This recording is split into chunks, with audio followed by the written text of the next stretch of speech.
ሐናንያ በጳውሎስ ለውጥ ውስጥ ለምን አስፈላጊ ነው? ሐናንያ ከኢየሱስ ጋር ከተገናኘ በኋላ ጳውሎስን ለመቀበል የመጀመሪያው አማኝ ስለሆነ አስፈላጊ ሚና ይጫወታል።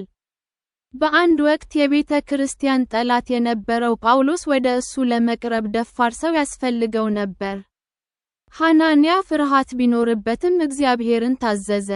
ታዛዥነቱ እግዚአብሔር ተራ ሰዎችን እንዴት በልዩ ሁኔታ እንደሚጠቀም ያሳያል። ሐናንያ ጳውሎስን በእግዚአብሔር ኃይል ፈውስን ያመጣል። ጳውሎስ ዕውር፣ ግራ የተጋባና አቅመ ቢስ ነበር። እግዚአብሔርም ሐናንያን አካላዊ እይታውን ወደ ነበረበት ለመመለስ ተጠቅሞበታል። ይህ ጊዜ መንፈሳዊ እይታን መታደስን ያመለክታል። ፈውስ የእግዚአብሔር ምሕረት ምልክት ይሆናል።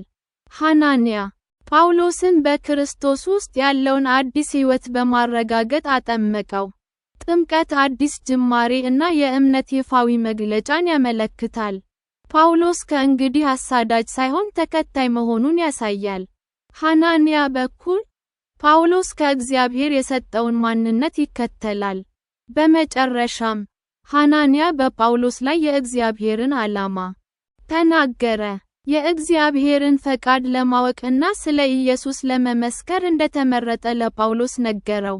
ይህም ለጳውሎስ ግልጽነት፣ አቅጣጫና በራስ መተማመን ይሰጠዋል።